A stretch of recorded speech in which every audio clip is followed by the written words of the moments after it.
Trump के adviser ने भारत का यूक्रेन वार से कनेक्शन जोड़ दिया है। ट्रंप के एडवाइजर पीटर नवारो का बौखलाहट भरा जो बयान है वो अब सामने आ गया। उन्होंने कहा कि ये मोदी वार यूक्रेन की शांति का रास्ता भारत से होकर गुजरता है। नवारो ने भारत पर युद्ध को बढ़ावा देने का आरोप लगाया है। बड़ी जानकारी आप तक पहुंचा रहे हैं, जहां भारत पर युद्ध को बढ़ावा देने का नवारो की तरफ से ये बड़ा आरोप है। बड़ी जानकारी आप तक पहुंचा रहे हैं, जहां बताते चले कि ट्रंप के एडवाइजर ने भारत का यूक्रेन वार से ये कनेक्शन जोड़ दिया है। It happens, of course, is Ukraine comes to us and Europe and says, give us some more money. So everybody in America loses because of what India is doing.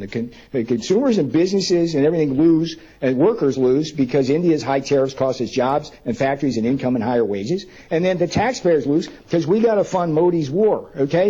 The road to peace runs at least partly right through New Delhi.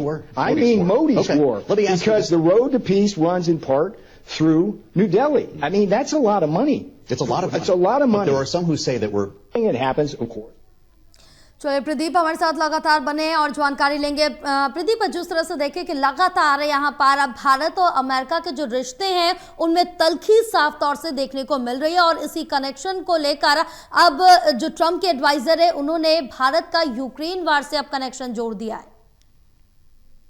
देखिए, Peter Navarro का जो ये बयान है ये दिखाता है कि ट्रंप जो अपने मनमाने बयान के लिए माने जाते हैं, फैसलों के लिए माने जाते हैं, अब उनके सलाहकार जो है मनमाने वो बयान देते हुए नजर आ रही हैं। और इस कड़ी में जब उन्होंने ये बयान दिया है तो कहीं ना कहीं एक बौखलाहट भरा बयान ये माना जा रहा है, जब वो ये कहते हैं कि ये जो वार है, मोदी वार है, यूक्रेन की शांति का रास्ता भारत से होकर गुजरता है। नवारो ने भारत पर युद्ध को बढ़ावा देने के आरोप लगाए हैं। तो एक बड़ा बयान, गंभीर बयान ये इस लिहाज से, क्योंकि जो टेरिफ वार के बाद तल्खियां बढ़ी हुई है, इस बीच जो ट्रंप के सलाहकार हैं वो ये बयान दे रही हैं, और कहीं ना कहीं एक जो भारत ने अब तक संयमित रुख दिखाया है उसको भड़काने की कोशिश यहाँ पर ये मानी जा रही है। हालांकि भारत की ओर से बेहद संयमित तरीके से कूटनीतिक पहल करते हुए अपने जो पक्ष है मजबूती के साथ रखे गए हैं। लेकिन नवारो का ये बयान जो है एक नई बहस छेड़ता है जब वो ये बात कहते हैं और बयान देते हैं।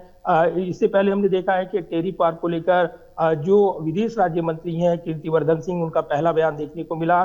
भारत की अर्थव्यवस्था मजबूत है, वो उसका समीक्षा करेंगे और कहीं ना कहीं इस संकट से निकल आएंगे। और कहीं ना कहीं ये खुद देखना होगा कि अमेरिकी हित भी प्रभावित होंगे, वहां पर भी आवाज उठ रही है। लिहाजा नवारो के इस बयान के बाद एक बड़ी बहस छिड़ी हुई है। लेकिन ये ट्रंप के जो टेरिफ के वार और उनके बौखलाहट भरे बयान आए हैं, ठीक उसी तर्ज पर उनके जो सलाहकार हैं वो ये बयान देते हुए नजर आ रही हैं, जिसके बहुत ज्यादा मायने नहीं हैं। ये कूटनीतिक विशेषज्ञ मानते हैं, क्योंकि अमेरिकी के जो नीति निर्धारक वो समय समय पर ऐसे बयान देकर अपने बिल्कुल कहीं ना कहीं इस तरह के जो बयान है वो रिश्तों में नरमी लाने की बजाय कहीं ना कहीं तल्खियां और बढ़ा देते हैं। बहरहाल तमाम जानकारी साझा करने के लिए बहुत शुक्रिया प्रदीप आपका।